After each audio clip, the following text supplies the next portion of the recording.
साथियों, जय हिंद। स्वागत है आप सभी का आपके अपने YouTube channel global mathematics classes पर। साथियों, आज बेसिक मैथमेटिक्स का लेक्चर नंबर 56 होने वाला है। मुझे उम्मीद है इसके पहले के जितने भी लेक्चर्स हुए हैं आप उन सभी को देख लिए हैं, खास करके पिछला 2 लेक्चर। आज के वीडियो का टॉपिक होने वाला है घात और घातांक, पावर एंड एक्सपोनेंट। पिछले 2 लेक्चर का क्विक रिवीजन करते हैं, उसके बाद इस वीडियो की शुरुआत करते हैं। ठीक है। ए के घात m मतलब a गुना ए m बार। ठीक है। बेस सेम हो, गुना में हो तो पावर जुट जाता है कुछ इस प्रकार से। बेस सेम हो, भागा में हो तो पावर घट जाता है इस प्रकार से, है ना। चौथा बात, कोई संख्या a है, इसका घात माइनस में है तो प्लस बनाने के लिए इसको पलट दिया जाता है ना। मैंने ये सभी चीजों को बताया है। आगे ये 5वां नंबर, 1 के घात m का होल घात n हो तो इन दोनों घात को गुना कर देते हैं और ये घात में ही रह जाता है। a के घात m गुना n, यानी a के घात क्या होगा, m और n का गुणनफल होगा। आगे चलिए। उसके बाद बेस और समान है, अलग अलग है, लेकिन पावर सेम है और बीच में गुना है, तो क्या करेंगे, इन दोनों को गुना कर देंगे और पावर वही वाला रह जाएगा। एक खास बात, ये दोनों बराबर भी हो सकता है। मेन मकसद क्या है, पावर सेम होना चाहिए। आधार भी सेम हो सकता है, लेकिन इस सूत्र का मेन मकसद है पावर सेम होना चाहिए। बीच में गुना हो तो इन दोनों को गुना कर दीजिए और पावर वही लगा दीजिए। ठीक है।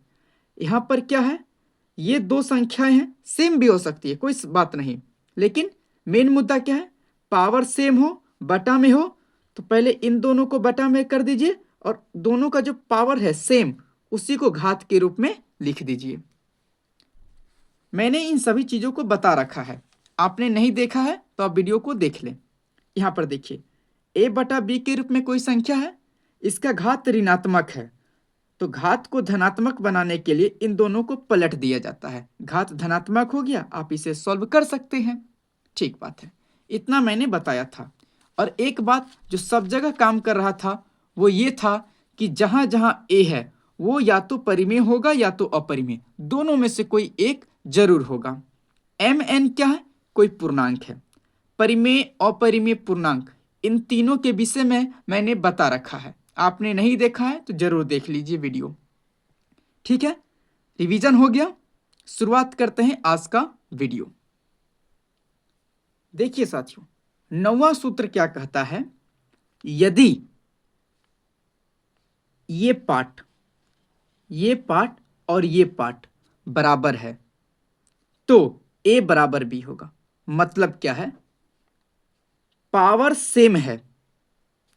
शुरुआत से समझिए, ये पार्ट और ये पार्ट बराबर है, यदि इसका पावर सेम है तो बेस भी सेम होगा।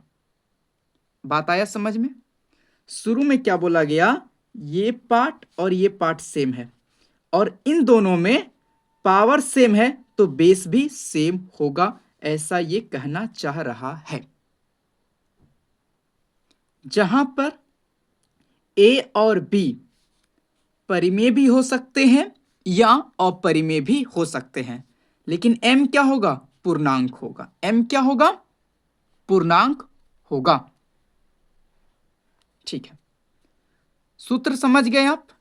जब ये पार्ट इस पार्ट के बराबर होगा, यदि पावर सेम है तो बेस भी सेम होगा। देखिए, कुछ क्वेश्चन है, पहले इसको बनाइए, तब आपको और ज्यादा समझ में आएगा। ध्यान से देखिए। पहला देखिए, ये पार्ट और ये पार्ट बराबर है, चिन्ह लगा है, मतलब ये पार्ट इस पार्ट के बराबर है। अब देखिए, पावर सेम है ना, हाँ, तो बेस भी सेम होगा। मतलब x का मान 5 होगा। बात आया समझ में? हाँ, x का ही मान हमें पूछ रहा है, मैंने x का मान यहाँ 5 निकाला। यहां पर देखिए, ये पार्ट और ये पार्ट बराबर है, यहां पे पावर भी सेम है तो बेस भी सेम होगा, यानी x की जगह क्या होगा, 1/2 होगा। बात आ रहा है समझ में? बोलिएगा हाँ। सेम उसी प्रकार से यहां पर ये पार्ट इस पार्ट के बराबर है ना। अब देखिए, पावर सेम है, y की जगह कुछ भी हो संख्या हो सकता है, लेकिन पावर सेम है ना। बोलिएगा हाँ, पावर तो सेम है, तो x की जगह क्या होगा, 1/2 होगा। सूत्र के मुताबिक दो पार्ट बराबर है, पावर सेम है तो बेस भी सेम होगा, यानी x का मान क्या होगा, 1/2 होगा। बात आया समझ में? आ गया होगा। चलिए और भी कुछ एग्जाम्पल देखिए। यहां पर आइए, ये पार्ट इस पार्ट के बराबर है ना। बोलिएगा हाँ। पावर सेम है तो बेस भी क्या होगा, सेम होगा, बेस भी सेम होगा, मतलब 4/6 जो है x/6 के बराबर होगा। बोलिएगा हाँ। हर इसका भी 6, इसका भी हर 6 है, इसका अंश 4 है तो इसका भी अंश क्या होना चाहिए, 4 होना चाहिए, मतलब x का मान 4 होगा। बात आया समझ में? आ गया होगा। अब इस प्रश्न को देखिए, ये पार्ट इस पार्ट की क्या है, बराबर है, दिया गया है। बोलिएगा हाँ। अब एक और बात, पावर सेम है मतलब बेस भी क्या होगा, सेम होगा, बेस भी सेम होगा। कहने का मतलब 8/10 जो है x/5 के बराबर होगा। बोलिएगा हाँ। यहां पर हर 10 है, यहां पर हर 5 है, कुछ नहीं करेंगे, ऊपर नीचे कट रहा है, मैंने कटाने सिखाया है, 2 से 4 बार में, 2 से 5 बार में।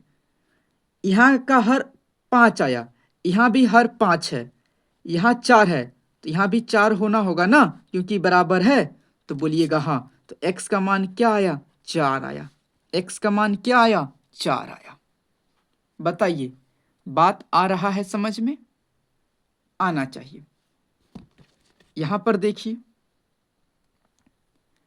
इस सवाल को देखिए, 3.2 के घात 5 बराबर है x/5 के, मतलब ये पार्ट इस पार्ट के बराबर है और इसमें पावर सेम है, मतलब ये दोनों बराबर होगा। बोलिएगा हाँ। कहने का मतलब क्या, 3.2 जो है x/5 के बराबर होगा, हाँ या ना? ठीक, 3.2 को हम 32/10 बोल सकते हैं। बोलिएगा हाँ। 2 से 5 बार में, 2 से ये 16 बार में। अब देखिए, ये और ये बराबर है, देखिए हर में 5 है, यहां भी हर में 5 है, यहाँ पे अंश 16 है तो यहाँ भी 16 होना चाहिए x की जगह, क्योंकि बराबर है, इसीलिए x का मान क्या आ गया, 16, यानी x की जगह 16 होना चाहिए सूत्र के मुताबिक। बताइए, चीजें आई समझ में, हाँ या ना? आप स्क्रीनशॉट लेना चाहते हैं तो ले सकते हैं, ठीक है। चलिए हम बढ़ते हैं अगले कॉन्सेप्ट पे। देखिए क्या है अगला सूत्र, यदि यदि a की घात m बराबर हो a की घात n के, तो m बराबर n होगा। समझ में कम आया होगा, थोड़ा ध्यान से सुनिए। मैं बोल रहा हूं, यदि ये पार्ट इस पार्ट के बराबर हो जाए, ठीक, चिन्ह लगा है बराबर का, इसलिए मैं बोल रहा हूं ये पार्ट इस पार्ट के बराबर है, और इसमें इस बार पावर सेम नहीं है, बेस सेम है, बेस सेम है तो पावर सेम होगा, क्यों, क्योंकि बराबर लगा है। बात आया समझ में? बराबर है दो पार्ट, बेस सेम है तो पावर भी सेम होगा, ठीक है। जहां पर ए क्या है, परिमेय भी हो सकता है, अपरिमेय भी हो सकता है। m और n पूर्णांक होगा, m और n पूर्णांक होगा। नोट में एक बात आपको ध्यान रखना है। कब? अभी मैं इस बात को नहीं लिखूंगा, मैं आपको बाद में बताऊंगा क्या ध्यान देना है। फिलहाल आप बेफिक्र रहिए, बस समझते चलिए। चलिए कुछ सवालों को लगाते हैं, तब जाकर ये कॉन्सेप्ट आपका पक्का होगा। देखिए, निम्नलिखित में x का मान बताना है। देखिए, 1 नंबर, ये पार्ट इस पार्ट के बराबर है, चिन्ह लगा है। बेस सेम है तो पावर भी क्या होगा? सेम होगा। मतलब x की जगह क्या होना चाहिए? 2 होना चाहिए। हाँ या ना बोलिएगा। बिल्कुल। अब देखिए, इसमें क्या है? ये पार्ट इस पार्ट के बराबर है, बोलिएगा हाँ। ठीक। बेस सेम है, बेस सेम है। किसी को कोई दिक्कत? भाई मेरे 2.1 को उड़ाएंगे, दशमलव को उड़ाएंगे तो यहाँ 10 आ जाएगा। 21/10, 21/10 बराबर हो गया, बोलिएगा हाँ। तो बेस सेम हो गया ना? हाँ। तो पावर भी सेम होगा, बेस सेम है तो पावर भी सेम होगा। x बराबर क्या हो जाएगा? 4 हो जाएगा। x बराबर क्या हो जाएगा? 4 हो जाएगा। इस सवाल को देखिए तो ये पार्ट और ये पार्ट क्या है? बराबर है, और इसमें बेस सेम है। बेस क्या है? सेम है। अब कोई बोलेगा कैसे सेम है?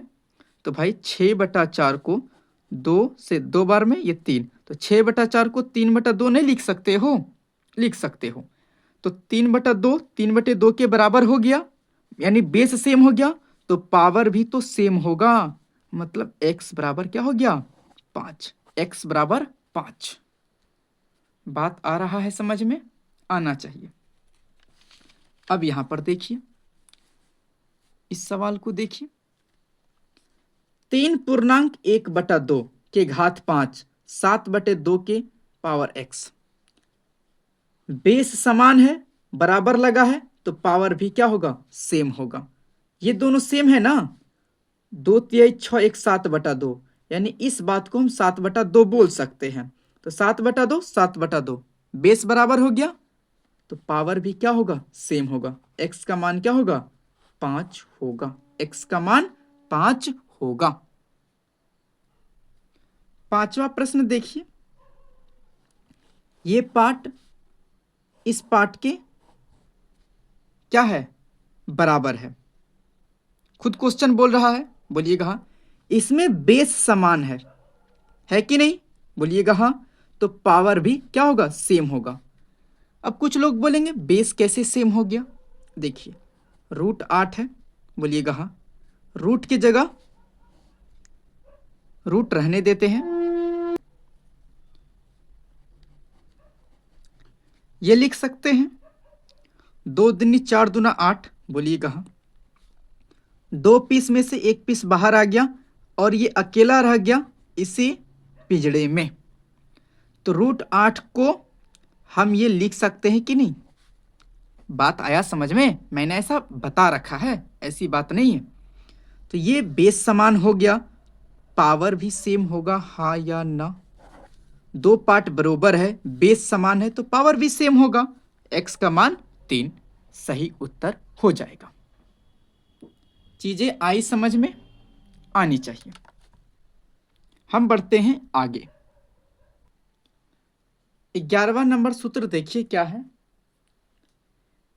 a की घात या a की पावर 0 हो तो वो 1 के बराबर होगा। a क्या है? कोई परिमेय संख्या है या अपरिमेय संख्या? a परिमेय संख्या भी हो सकती है या अपरिमेय संख्या भी हो सकती है, कोई समस्या वाली बात नहीं है। देखिए, इस बात को मैं प्रूफ करना चाहूंगा ताकि आपको आसानी रहे समझने में। एग्जाम्पल के तौर पे मैं 2 के घात 3 बटा 2 के घात 3 ले लूं, तो आप क्या कहेंगे? कहेंगे कि देखिए, ऊपर भी सेम चीज है, नीचे भी सेम चीज है, तो कट के 1 हो जाएगा। मैं बोलूं बढ़िया बात है, बिल्कुल सही है आप। ठीक, इसको जरा आप दूसरे तरीके से बताइए। तो आप कहेंगे अभी आपने बताया एक तरीका, कौन सा? तो ध्यान से सुनिए। देखिए 3 नंबर को जरा ध्यान से देखिए, क्या है? बेस सेम है तो पावर क्या हो जाना चाहिए? घट जाना चाहिए। मतलब 2 के घात 3 माइनस 3 किसके बराबर होना चाहिए? 1 के बराबर होना चाहिए। होना चाहिए ना, क्योंकि ये 1 के बराबर है, तो इसको हम ऐसे लिख देंगे तो ये भी 1 के बराबर होना चाहिए। ठीक, 3 में से 3 गया 0, किसके बराबर हो गया? 1 के बराबर हो गया। मामला आया समझ में? यहाँ 2 के जगह मैं कोई भी संख्या ले लूं, 2 के जगह कोई भी संख्या ले लूं, वो परिमेय हो या अपरिमेय, वो 1 के बराबर ही होगा। उम्मीद है आपको चीजें समझ में आ गई हैं। चलिए कुछ सवालों को हम लगाते हैं। देखिए 2 के घात 0 क्या होगा? 1 होगा। ठीक, 3/4 के घात 0 भी 1 होगा, परिमेय संख्या है। 2 6 12 एक 13/2 घात 0 ये भी 1 होगा। √3 के पावर 0 ये भी 1 होगा। और इसको क्या बोलेंगे? ध्यान से देखिए, 2 के घात 2 4, 4 के पावर 0 क्या होता है? 1। एक तो तरीका ये है। दूसरा तरीका ये वाला, a के घात m हो और इसका होल घात n हो, तो इसको क्या बोलते हैं? a के घात m गुना n बोलते हैं ना। उस हिसाब से 2 के पावर 2 के पावर 0 क्या हो जाएगा? 2, और ये 2 यहाँ और ये 0 गुना, हाँ या ना? 2 0 में किसी भी संख्या से गुना करते हैं तो 0 क्या आ जाएगा? 1 आ जाएगा। मैंने यहाँ भी 1 लिखा है, यहाँ भी 1 लिखा है। मामला आ रहा है समझ में? आना चाहिए, बिल्कुल आना चाहिए। ठीक, यहां पर मैंने एक नोट बात लिखा है। क्यों लिखा है आपको समझ में आ जाएगा। देखिए एक बात बताइए आप, 1 के घात 1 क्या हो जाएगा? कहिएगा 1 होगा। किसी भी संख्या के पावर 1 देंगे तो 1 होगा। ठीक, 1 के घात 0 क्या होगा? कहिएगा 1 होगा। मैंने अभी बताया ना, किसी भी संख्या के पावर 0 हो जाए तो मामला 1 हो जाता है। हम बोले बढ़िया बात है जी, बिल्कुल। एक बात बताइए आप हमको, 1 के घात 1 किए तो 1 आ गया, और 1 के घात 0 किए तो 1 आ गया। बोलेंगे हाँ, हम ये भी बोल सकते हैं तब 1 के घात 1 बराबर हो गया 1 के घात 0 के, क्योंकि दोनों 1 दे रहे हैं। बोल सकते हैं? बोलिएगा बिल्कुल बोल सकते हैं। ठीक, अभी आप पढ़े हैं ये पार्ट और ये पार्ट बराबर है, बेस सेम है तो पावर भी सेम होना चाहिए रूल के मुताबिक, हाँ या ना? सोचिए थोड़ा सा। होना चाहिए, होना चाहिए। बेस सेम है तो पावर भी सेम होना चाहिए, क्योंकि दोनों पार्ट बराबर हैं। बोलिएगा हाँ, लेकिन वास्तव में गणित तो इसको नहीं मानता है। 1 कैसे 0 के बराबर हो सकता है भाई? नहीं हो सकता है। मतलब कहीं ना कहीं कुछ गड़बड़ है ना? क्या गड़बड़ है? तो देखिए, क्या गड़बड़ है तो देखिए। यहां पर आइए, यहां पर आइए। ये जो समस्या आई है इस सूत्र के कारण आया है ना? ये पार्ट इस पार्ट के बराबर हो गया, ये पार्ट इस पार्ट के बराबर हो गया। हाँ, बेस सेम है, बेस सेम है, पावर भी सेम होना चाहिए, सूत्र यही बोला था, और यहां भी हमको देना पड़ा सूत्र जैसे बोला है। लेकिन यहां तो मामला फंस गया, कोई फिरकी लेके चला गया है ना। तो इसका उपाय क्या है? तो देखिए, मैंने यहां पर नोट लिखा है और मैंने आपको उस समय बोला था कि मैं आगे बताऊंगा। तो देखिए, यहां a का मान 1 नहीं ले सकते हैं आप, बेस में 1 नहीं ले सकते हैं। किस कंडीशन के लिए? इस कंडीशन के लिए। मामला आया समझ में? अरे हाँ या ना? आप एक नहीं ले सकते हैं एक ही जगह, है ना? हाँ, नहीं तो आप यहाँ आकर फंस जाएंगे। आप यहाँ पर ना आकर ना फंसे, इसीलिए ए का मान आप एक नहीं ले सकते हैं कभी भी, इस सूत्र को फॉलो करने के लिए। बात आया समझ में? उम्मीद है आ गया होगा। हम बढ़ते हैं आगे। देखिए साथियों, 12वां सूत्र देखिए क्या है। 0 के घात m, बेस में 0 है, पावर में m है। 0 के घात m हमेशा 0 ही होगा। जहां पर m क्या है? धनात्मक परिमेय या अपरिमेय संख्या। आप पॉजिटिव ही लेंगे, या तो वो परिमेय हो सकता है या तो अपरिमेय। एग्जाम्पल के तौर पर 0 की घात 1 क्या होगा? 0 होगा। 0 की घात 3 0 ही होगा। 0 की घात 1/2 0 ही होगा। 0 की घात √2 क्या होगा? 0 ही होगा। 0 ही होगा। लेकिन मैंने यहां पर नोट लिखा है, कुछ तो बात रहा होगा। चलिए आपको थोड़ा परेशानी में डालते हैं, उसके बाद आपको थोड़ा सा कुछ नया सिखाते हैं। सीखना चाहते हैं? चलिए साथियों, आप ये 2 बात आप जानते हैं, किसी भी संख्या के पावर 0 हो तो 1 बन जाता है, और 0 पे कुछ पावर हो तो वो 0 बन जाता है। ये बात आप जानते हैं? बोलिएगा हाँ। चलिए तो बताइए तो 0 के घात 0 क्या होगा? बता सकते हैं? परेशानी में फंस गए ना? चलिए मैं जानता हूं परेशानी में आप फंस गए। क्या क्या परेशानी आया होगा? चलिए मैं थोड़ा सा बताना चाहूंगा। पहले इस बात से मिलिए, इसका क्या कहना है? इसका कहना है कि देखो, 0 कहता है मैं किसी के पावर के रूप में आ जाऊं, मैं किसी भी संख्या के पावर के रूप में आ जाऊं तो मैं उसको 1 बना दूंगा। ये वाला 0 क्या कह रहा है? ऊपर वाला 0 कि यदि मैं किसी भी संख्या के घात में आ जाऊं, पावर में आ जाऊं, तो मैं टोटल को 1 बना दूंगा। ठीक, ये 0 क्या कह रहा है? मैं किसी भी संख्या के बेस में आ जाऊं, यानी यहां पर आ जाऊं, ऊपर क्या हो हमें मतलब नहीं है, मैं नीचे यदि 0 हूं तो इसको 0 कर दूंगा। ये दोनों का कहना है। अब इन दोनों में झगड़ा हो गया, मारा पीटी हो गया। कुल मिलाकर कहे तो क्लैश ऑफ डेफिनेशन,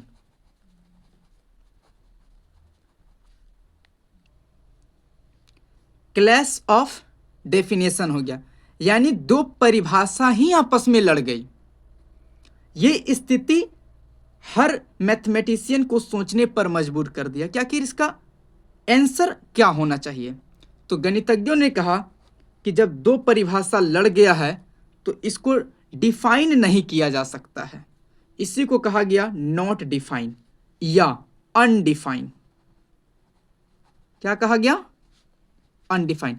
अपनी भाषा हिंदी में कहें तो अपरिभाषित। गणितज्ञों ने इसे अपरिभाषित माना है। 0 के पावर 0 को अपरिभाषित माना है। क्यों माना है? क्योंकि 2 परिभाषा लड़ गया। बात आया समझ में? उम्मीद है साथियों आना चाहिए। इसीलिए यहां पर m की जगह आप 0 नहीं ले सकते हैं। m की जगह आप 0 नहीं ले सकते हैं। गौर कीजिए तो, यदि m के जगह हम 0 ले ले तो 0 के बराबर होगा? नहीं होगा, ये तो अपरिभाषित हो जाएगा। इसीलिए m के जगह आप 0 नहीं ले सकते हैं। और क्या? और क्या? इस 1 के जगह भी आप 0 नहीं ले सकते हैं। क्यों? क्योंकि यदि हम यहाँ पर 0 दे दिए तो 0 के घात 0 हो जाएगा। और अभी आप देख कर आए कि वो 1 के बराबर नहीं हो रहा था, नॉट डिफाइन हो रहा था। इसीलिए आप ए के बदले 0 नहीं ले सकते हैं, ए 0 के बराबर आप नहीं रख सकते हैं। ठीक है, मुझे उम्मीद है आपको सारा बात समझ में आ गया होगा, है ना। आप ऐसा करना, आज का लेक्चर, पिछला लेक्चर और उससे पिछला लेक्चर, तीनों लेक्चर को एक बार 2x के स्पीड पे देख लेना, ताकि चीज़ें अच्छे से रिवीजन हो जाए, और सारे फॉर्मूलों को एक दो बार कॉपी में लिख लेना और एक दो बार खुद से एग्जाम्पल लेके उसको बनाना, है ना। केवल मेरे बनाने से आपको गणित नहीं आ सकता है, आपको खुद लड़ना होगा, ठीक है। इसीलिए आप थोड़ा सा मेहनत कीजिए और अगले लेक्चर में ज़रूर आइए, और अगले लेक्चर में आपको मैं थोड़ा सा रिवीजन कराऊंगा और सवालों की प्रैक्टिस भी कराऊंगा, है ना। एकदम जम के प्रैक्टिस होगा, आप हड़बड़ाएंगे नहीं, घबराएंगे नहीं, मैथ से डरेंगे नहीं, सीखेंगे और मैथ का डर भगाएंगे। ठीक है, मिलते हैं अगले लेक्चर में, तब तक के लिए जय हिंद, जय भारत।